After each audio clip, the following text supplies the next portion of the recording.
que eu gostaria de falar para vocês a respeito do financiamento de campanhas eleitorais, certamente duraria uma semana, se eu pudesse falar tudo que eu gostaria. Mas eu selecionei aquilo que é mais crítico e, na minha visão, mais importante para essas eleições de 2018, no sentido do que fazemos e do que devemos na Justiça Eleitoral, eu acredito, fazer nessa matéria de financiamento de campanhas eleitorais. Nós temos desafios imensos para as eleições de 2018 e temos que ter em mente, isso para mim é muito importante, de que a prestação de contas ela não é aquilo que sobrou depois que a eleição acabou. A eleição acabou, então agora vamos lá prestar contas. Não. A prestação de contas ela é, sim, a última fase do processo eleitoral. Tem muita importância no sentido de avaliar se o financiamento de campanhas eleitorais reflete efetivamente a legitimidade daquelas pessoas que foram eleitas. E, nesse sentido, a Justiça Eleitoral tem esse dever de controle, de regularidade, de avaliação de regularidade de contas, que está colocado para ela pela legislação eleitoral. Todo o objetivo aqui é verificar, no trabalho que fazemos na Justiça Eleitoral, se a influência do poder econômico, de alguma forma, desvirtuou a vontade do eleitor que está manifesta nas urnas. Essa é a nossa maior preocupação. Nós sabemos todos que toda a legislação de contas no Brasil ela tem consequências extremamente precárias se nós dependermos única e exclusivamente da legislação eleitoral. Nós dependemos da aplicação de sanções subsidiárias de outras esferas, nos exige um esforço sobremaneira para que possamos dar algum tipo de efetividade às decisões da Justiça Eleitoral, de forma que elas demonstrem uma resposta à altura do drama que a nossa sociedade vive em termos de desvio de recursos, de financiamento ilícito de campanha e tudo mais que os senhores certamente conhecem muito melhor do que eu, porque devem, talvez, acompanhar mais de perto as notícias a esse respeito. Nós procuramos sempre agir na Justiça Eleitoral em dois âmbitos de atuação específicos. O primeiro dos âmbitos que nós agimos diz respeito à legitimidade e licitude da arrecadação. Aqui nós buscamos aferir veracidade das fontes que estão declaradas, se as fontes, uma vez verídicas, reais, elas são lícitas, se observam os limites aplicáveis, e combater caixa 2, combater corrupção, desvio de recursos, fontes vedadas, e especialmente também aferir se as vedações são de fato observadas, se direto ou indiretamente elas não estão acontecendo no financiamento das campanhas eleitorais. Em uma segunda vertente, nós buscamos avaliar a legitimidade e licitude dos gastos eleitorais, não apenas o que entra, mas o que sai. Primeiro, saber se todos os recursos estão lá de fato declarados, se podiam estar lá, e se nós estamos de fato coibindo caixa 2, e não só mais caixa 2. Quando eu uso o termo caixa 2, é um termo que nós usamos no sentido leigo, mas tecnicamente nós não referimos apenas ao caixa 2, nós estamos tratando do caixa 3, do caixa 4, já temos conhecimento, inclusive, de expedientes de caixa 5, que não é apenas um número jocoso, alguém tem 5 caixas 2, não é isso. O caixa 3 é o pagamento da despesa ilegítima diretamente pelo doador, que não podia doar, sem que sequer essa doação chegue ao candidato. E assim por diante, a ilicitude praticada cada vez mais distante do prestador de contas, de forma que nós não possamos avaliar a regularidade do financiamento daquela eleição especificamente. Sob esse prisma de quais são os nossos principais desafios, nesses dois prismas de legitimidade e licitude de arrecadação e, por outra vertente, de gastos eleitorais, eu acho que é importante trazer à discussão qual é o impacto que a reforma eleitoral nos trouxe, quais são as restrições que nós vamos enfrentar e o que tivemos que fazer na Justiça Eleitoral para poder lidar com essas novas normas que eu creio que todos concordarão comigo, não temos nenhuma ilusão de que elas não reforçam controle. Todas as reformas eleitorais, as últimas que eu pude acompanhar, de 94 para frente, não nos trouxeram elementos novos de controle. Muito pelo contrário, né? Enfraquecem bastante a nossa atuação. Então, nessa vertente inicial de legitimidade e licitude de arrecadação, as fontes dos recursos, um dos primeiros prejuízos que nós temos na reforma eleitoral diz respeito aos recibos eleitorais. Os recibos eleitorais após a reforma eleitoral são exigíveis apenas para doações de bens e serviços estimáveis em dinheiro, ou para doações efetuadas pela internet. E as nossas doações mais relevantes de internet são as doações do financiamento coletivo. E estas doações, justamente, estas não têm recibo eleitoral também. Então, quando nós não temos um recibo eleitoral, que é a prova mais objetiva e fácil da origem de um recurso, isso demanda uma busca sobre a veracidade da fonte muito maior. Ou nós executamos algum procedimento de inteligência, ou nós vamos precisar de uma prova adicional da origem do recurso. O dispositivo legal que foi alterado está lá. E eu não consigo ler, mas certamente vocês estão lendo. O que fizemos nós na Justiça Eleitoral em relação a isso? Na Resolução 23553, nós então previmos que, uma vez que as doações financeiras não têm recibos eleitorais para provar a origem do recurso, e nos disse a comissão da Câmara, porque nós estivemos todo o tempo, nós, me refiro, Justiça Eleitoral, Grupo Técnico de Assessoria, do qual eu faço parte, alguns ministros também, nós estivemos muitas vezes no Congresso Nacional e ouvimos do Congresso Nacional a seguinte justificativa: vocês não precisam de recibos eleitorais para doações financeiras, porque elas estão todas identificadas nos extratos eletrônicos. Mas isso não é verdade. Nós não temos todos os extratos eletrônicos, não temos de todos os bancos, e, em relação ao mês de outubro, vamos esperar os extratos eletrônicos até o dia 30 de novembro. No dia 30 de novembro, as contas dos candidatos à eleição proporcional e Senado já têm que estar examinadas em toda a Justiça Eleitoral. O segundo turno de uma eleição para governador do Estado ou para presidente da República tem exatos 9 dias úteis para exame técnico. Então, nós precisamos, sim, de algum elemento de controle mais robusto em relação às doações financeiras. E o que nós precisamos fazer foi o seguinte: bem, já que o pressuposto é que haja identificação financeira do ponto de vista bancário, todas as doações financeiras que não tiverem essa comprovação, com transações identificadas que permitam identificar qual é a origem da doação recebida, nós vamos entendê-las como recursos de origem não identificada. Como recursos de origem não identificada, não podem ser utilizadas. E, além de não poderem ser utilizadas, precisam ser recolhidas ao Tesouro Nacional. Foi o que nos restou de controle na ausência do recibo eleitoral. A reforma eleitoral também, além das exceções que já existem à emissão de recibo eleitoral, ela trouxe uma outra. Além de só podermos exigir, naquelas duas circunstâncias específicas, de bens, serviços estimáveis e dinheiro e internet, em relação aos bens e serviços estimáveis em dinheiro, a reforma eleitoral disse que não podemos exigir, no caso da cessão de veículos, há um drama em relação aos veículos de campanha, que é uma coisa que sempre me surpreende um pouco, porque eles não são tão importantes assim para nós na Justiça Eleitoral. Mas o fato é que nós não podemos exigir recibos em relação à cessão de veículos do candidato, do seu cônjuge já ficou um pouco mais difícil saber quem é, né? Imaginem vocês os parentes até o 3º grau. Todas essas pessoas nós não podemos exigir recibos eleitorais também. É mais uma exceção dentro da exceção. E aí o que fizemos nós, da Justiça Eleitoral, em relação a esse desafio? Bem, então não há recibos eleitorais para todo mundo, mas isso não isenta prestadores de contas de declararem todos esses valores nas contas para que nós possamos averiguar. Isso nós tivemos que dizer na resolução, porque não havia como trabalhar no exame de regularidade das contas quando elas estivessem revestidas dessas circunstâncias.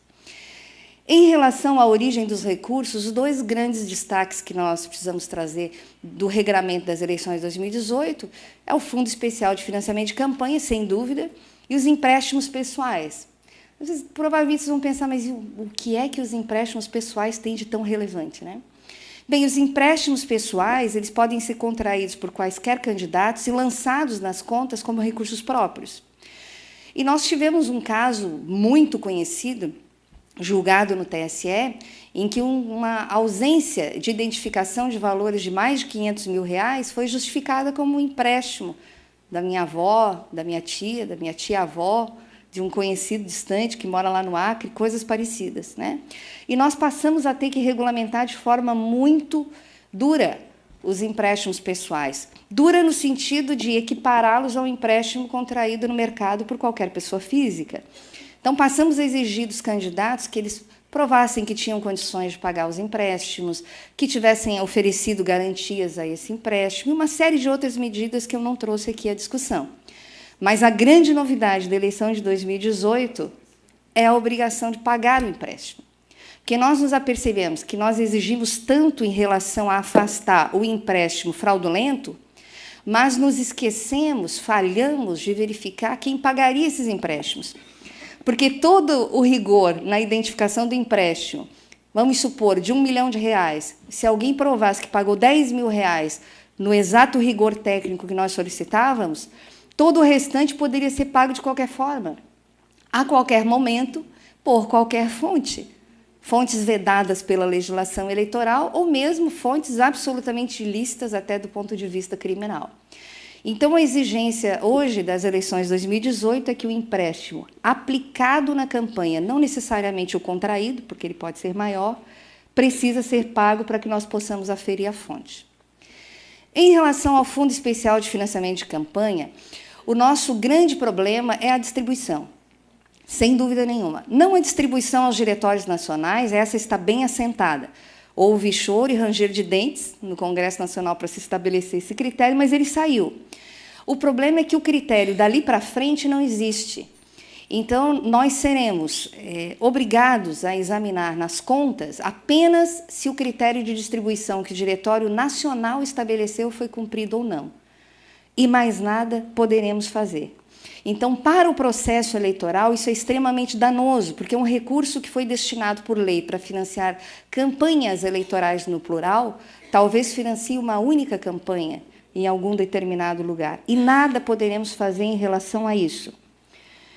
E um outro agravante em relação ao Fundo Especial de Financiamento de Campanha é que diz a legislação eleitoral, na reforma, no artigo 16C, que o que sobrar deve ser recolhido ao Tesouro Nacional. Então, se houver sobra, isso não é sobra de campanha, não pertence ao partido. Parece algo muito, muito bom, né? Puxa, isso volta para o Tesouro Nacional. Não voltará um centavo. Ou alguém de vocês tem dúvida de que esse recurso não vai ser utilizado integralmente? Será. Né? Então, o nosso regramento de uso de um importante fundo público, nós passamos de 200 milhões de fundo partidário a 800 milhões já em projeto. Ele deve chegar a muito mais de 1 bilhão até o final do ano, porque nós vamos somando as multas eleitorais aplicadas. Um outro fundo que representa 170%, 180% desse valor, teremos pouco controle. Teremos controle, claro, em relação à natureza do gasto, mas talvez a finalidade a que ele se pretendia, não. Em relação à distribuição, o que nós temos de novidade é que, na hipótese do Fundo Especial de Financiamento, nós temos o componente da representação no Senado, coisa que não existe em relação ao fundo partidário, que é majoritariamente distribuído em relação à participação na Câmara dos Deputados, mas aqui não temos grandes problemas. O que é que nós precisamos regulamentar em relação a isso? E fizemos na Resolução 23553. Partido político que não tiver candidato concorrendo à eleição ou não estiver coligado com ninguém, não pode usar o recurso do fundo especial que lhe for distribuído. Pela finalidade do fundo, ele foi criado para financiar campanhas eleitorais. Se o partido político não tem candidato, se não está coligado, ele não está em campanha, então não poderá usar. Precisa recolher diretamente ao Tesouro Nacional tudo aquilo que lhe for destinado.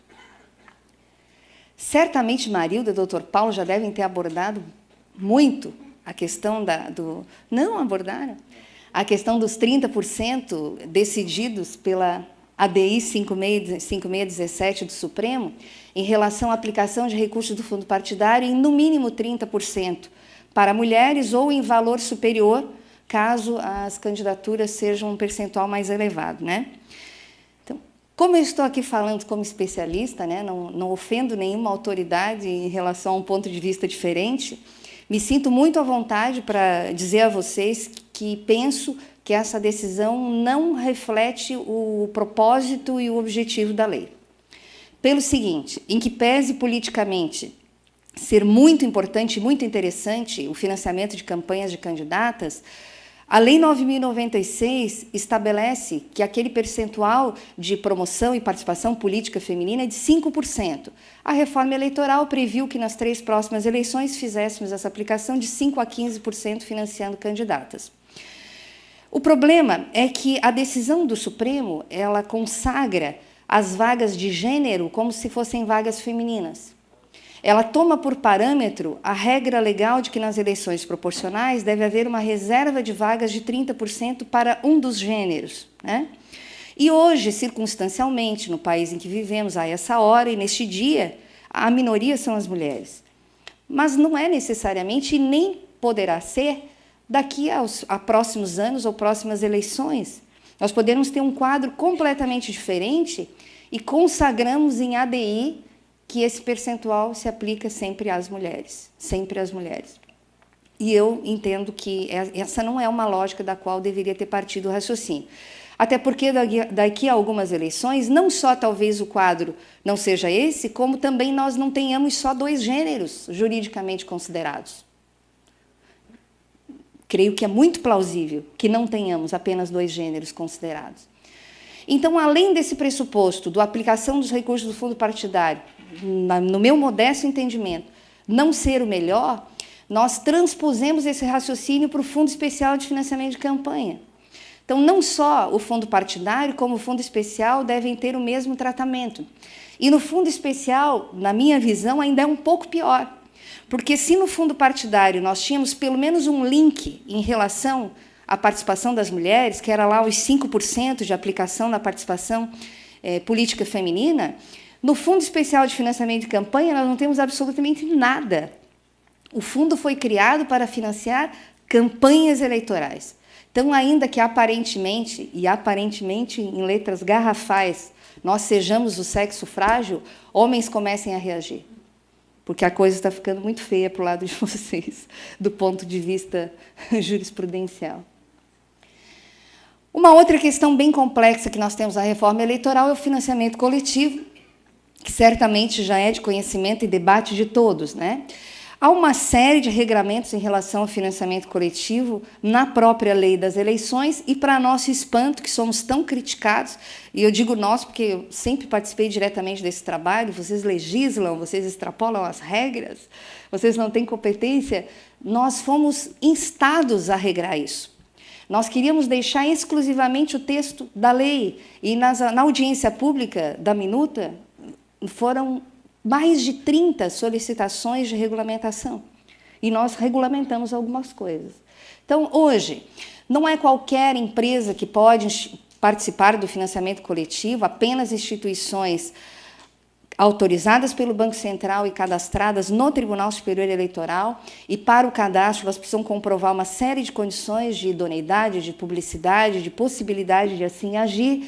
Mas o que eu quero destacar muito em relação ao financiamento coletivo é que ele não é uma nova doação, ele não é uma nova forma de doação. São as mesmas doações de pessoas físicas que lá estão. Nós temos uma nova forma de captação. Eu não estou recebendo diretamente na conta, estou recebendo pela via de um intermediário, mas são doações de pessoas físicas.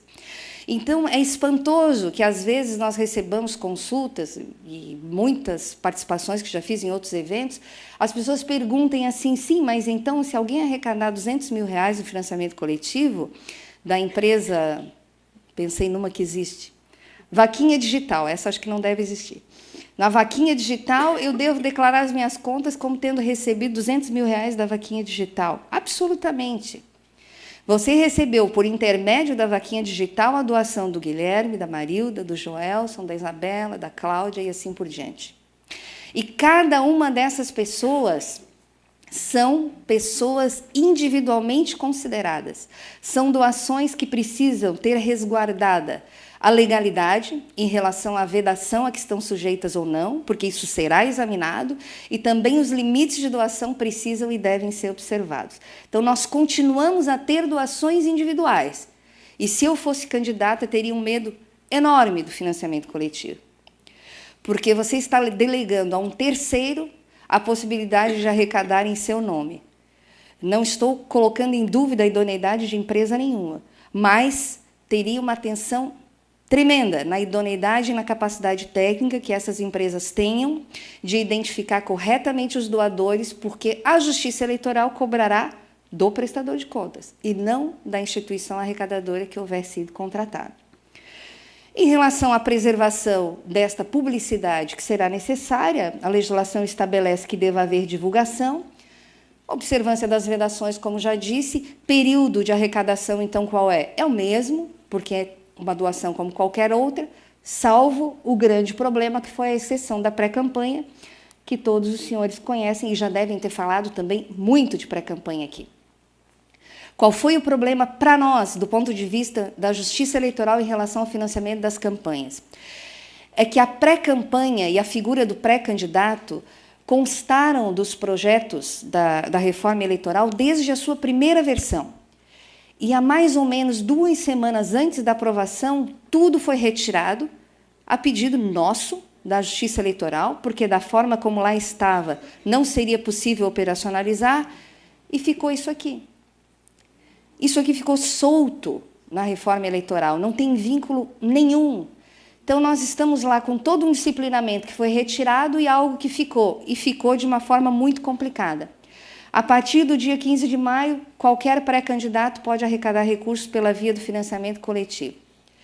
O pré-candidato não está qualificado juridicamente pela Justiça Eleitoral, não está sujeito à sua jurisdição, nada podemos fazer. Quem são os pré-candidatos? Nesta sala, todos os senhores são pré-candidatos. Cada um poderia ter iniciado o financiamento coletivo, de uma forma honesta, legítima, como também num completo estelionato, que gerará N processos na justiça comum. Porque diz a reforma eleitoral que, caso um pré-candidato, que nós não sabemos quem é, efetivamente não se candidate, a empresa precisa devolver esses recursos ao doador. Devolverão? De que forma? Tempestivamente ou não?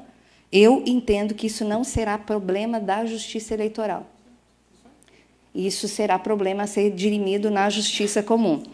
E aqui, eu fui convidada para falar sobre os desafios da Justiça Eleitoral. Aqui eu falo como uma eleitora, cidadã, perplexa e preocupada, solidária com as pessoas que contribuirão com esses recursos e jamais verão esses valores de novo. Porque imagino que isso vai acontecer. Moedas virtuais também são um grande desafio para nós. E de tudo que nós estudamos exaustivamente. Eu fui a pessoa encarregada de encabeçar essa questão das moedas virtuais. A única conclusão possível foi: não pode usar.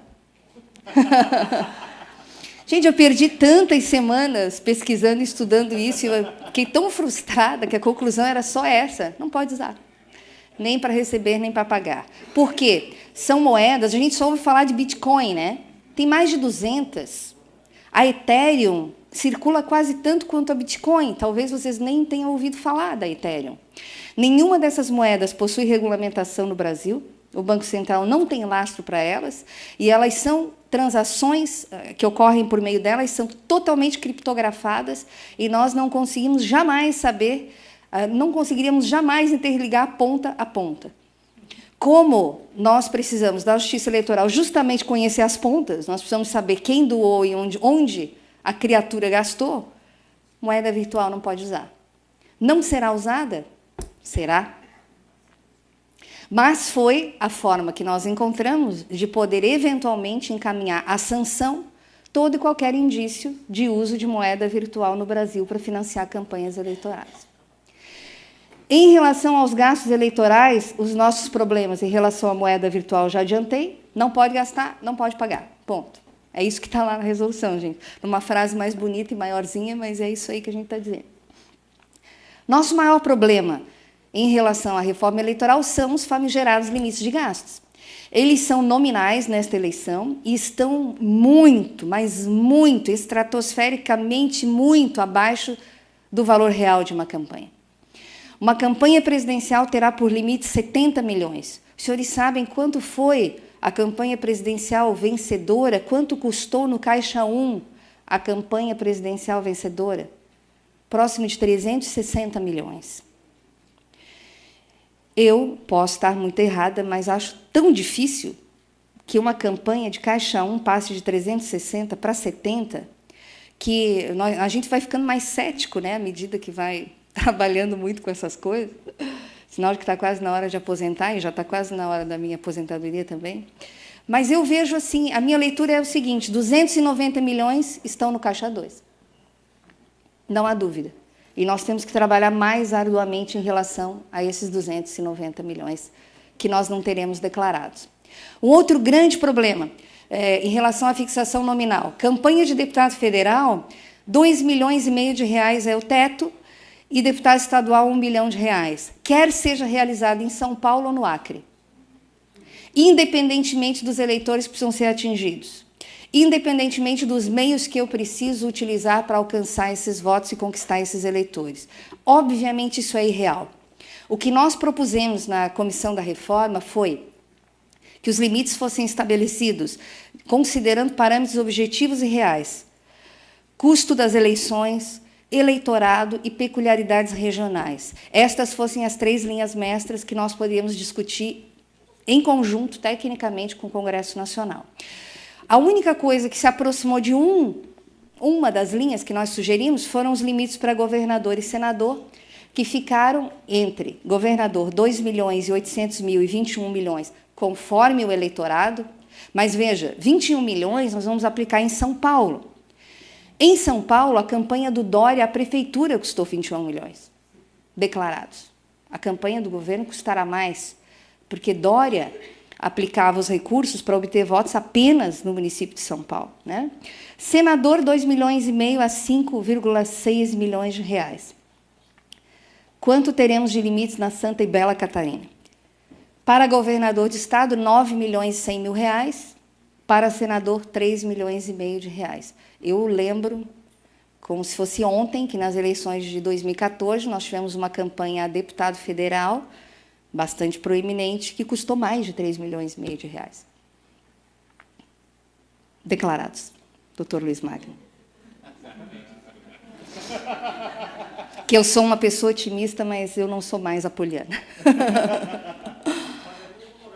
Não paga nem o honorário do Luiz Magno. Imagine o do Guilherme Gonçalves. Em relação ao exame e julgamento das contas, eu não posso trazer para os senhores, trabalhando no núcleo de inteligência da Justiça Eleitoral, o que nós faremos exatamente, né? Ah, não devia nem ter vindo, mas por que esse voo não atrasou mais ainda, né? Não deu certo. La crème de la crème, vai ficar para a próxima.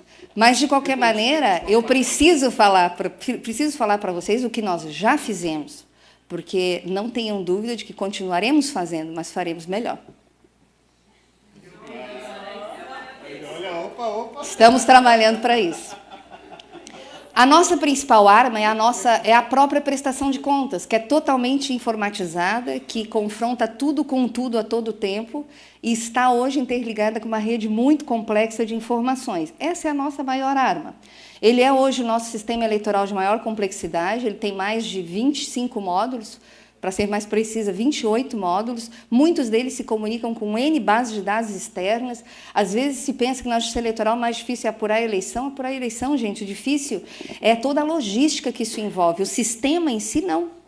O sistema não faz assim, grandes operações, não faz grandes operações, esse sistema faz. E nós temos um grande aliado, que esse Congresso Nacional nos deu, nós não pedimos, que é praticamente uma prestação de contas online. Em até 72 horas, todas as doações financeiras declaradas. De acordo com a Lei de Acesso à Informação, nós pegamos todas as informações, e não só as doações financeiras. Isso nos dá a possibilidade de trabalhar com inteligência. Então, nós temos na Justiça Eleitoral, desde as eleições de 2016, o núcleo de inteligência, que nada mais faz do que instrumentalizar esse poder de controle de regularidade que a Justiça Eleitoral tem, com esse viés de instruir melhor a atuação judicial. E antes que alguém diga assim, isso é ativismo, vocês estão indo atrás das informações. Não, nós não estamos indo atrás de informações novas, embora que, se elas chegarem, serão muito bem-vindas. O que nós fazemos é aferir a integridade das informações que vieram para nós, as informações que já estão na Justiça Eleitoral e que nós temos o dever, por lei, de verificar se são corretas, para dizer se aquelas contas são regulares ou não. Então, o núcleo hoje é composto por nós, pelo Ministério Público Eleitoral, o federal, no caso, a Receita Federal, Tribunal de Contas da União, COAF e a Polícia Federal. Tá bom, né, gente? Se vocês pensarem em mais alguém que quiserem sugerir, estamos abertos. Olha, não era ruim. Eu não vou entrar nas competências de cada um pelo tempo que nós temos, né? Mas o que nós verificamos é a integridade de informações, nós criamos tipologias para identificar indícios de irregularidade. Não são irregularidades certas, são indícios de irregularidade que, dependendo da materialidade e da relevância, podem e devem ser apurados. E aqui, independentemente da posição em que os senhores se encontrem, defendendo candidatos ou atuando na Justiça Eleitoral, eu creio que posso dizer que a nossa intenção de todos é a mesma. Os senhores certamente não querem trabalhar com irregularidades desta monta que nós encontramos aqui. Isso não é bom nem para os seus clientes. Quais foram os resultados da eleição de 2016? Quem quiser mais detalhes sobre isso, na terça-feira eu vou apresentar minha dissertação de mestrado, vou defender a minha dissertação de mestrado, que entra a fundo nessas questões aí. Tá? 140.612 prestações de contas com indícios de irregularidade, quase um terço das prestações de contas das eleições municipais. 424 mil indícios envolvendo quase 1.340 bilhões de reais. Isso não são coisas pequenas, não são irrelevantes, isso é praticamente também um terço do nosso financiamento. Todos os indícios estão vinculados, de alguma forma, a desvio de recursos, a captação ilícita de recursos, a prática de ilícitos eleitorais que possam atingir, de alguma forma, a legitimidade do resultado das eleições. É isso que nós estamos buscando apurar aqui. Que indícios são esses? Fornecedores com número reduzido de empregados que possam indicar ausência de capacidade operacional. Quem dos senhores não viu na imprensa as gráficas produzindo milhões em um galpão vazio com um funcionário que era motorista de alguém ou coisas do gênero? É isso que nós queremos identificar, porque esses valores saíram das contas de campanha eleitoral e certamente tiveram outro rumo, né? Fornecedores com sócios integrando programas sociais que pressupõem estado de miserabilidade, fornecendo valores elevados para as campanhas eleitorais. Empresas constituídas às vésperas das eleições, que podem ser legais e legítimas, mas, nesta circunstância, também estão as ilegais e ilegítimas, né? Doadores também integrando programas sociais de miserabilidade, doadores com renda incompatível com as doações que fizeram, ou desempregados há 60 dias, podem ter poupança, podem ter valores, tudo isso pode acontecer, mas no senso comum não é o padrão, não é o normal que uma pessoa tenha perdido o emprego há 60 dias e esteja, puxa vida, que bela oportunidade de fazer uma doação para a campanha eleitoral, né? Não. Aqui não temos indício, temos certeza. Doadores que estão no sistema de controle de óbitos morreram. E não morreram de emoção por terem doado. Doou, infartou e morreu. Não é o caso. Infartou ontem, doou hoje. Sempre datas anteriores, né? Fornecedores sem registro de atividade, inativos, baixados, empresas fechadas. Veículos entrando na campanha em propriedade desconhecida de outras pessoas, em que não se podia aferir propriedade propriamente dita, fornecedores com relação de parentesco com candidatos. Qual é o problema de fazer uma despesa junto à empresa da minha tia? Nenhum, desde que ela seja, de fato, uma empresa séria e esteja fornecendo para a campanha. Mas, nessas circunstâncias, também estão os desvios de recursos, né? E assim, doadores, sócios, dirigentes de empresas que recebam recursos públicos, não entrarão mais os prefeitos, tá? Os prefeitos que ilegitimamente entraram nesses indícios não estarão lá, doutor Luiz Magno. E a última hipótese... Não, também não, estimáveis também não. Concentração de doadores, pessoas físicas, numa mesma pessoa jurídica. Todos os funcionários daquela empresa simpatizam com o mesmo candidato. Que candidato simpático? É muito mais provável que a empresa esteja doando por todos os seus empregados, né? Então, isso é verificado.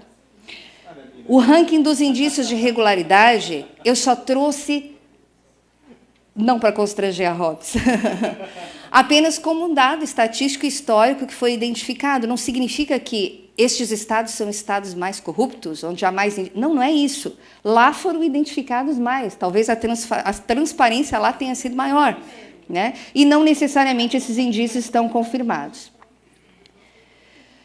Eu gostaria de trazer só um exemplo de cada um para que os senhores vissem o quanto é relevante esse trabalho. Em relação ao primeiro, fornecedores com número reduzido de empregados.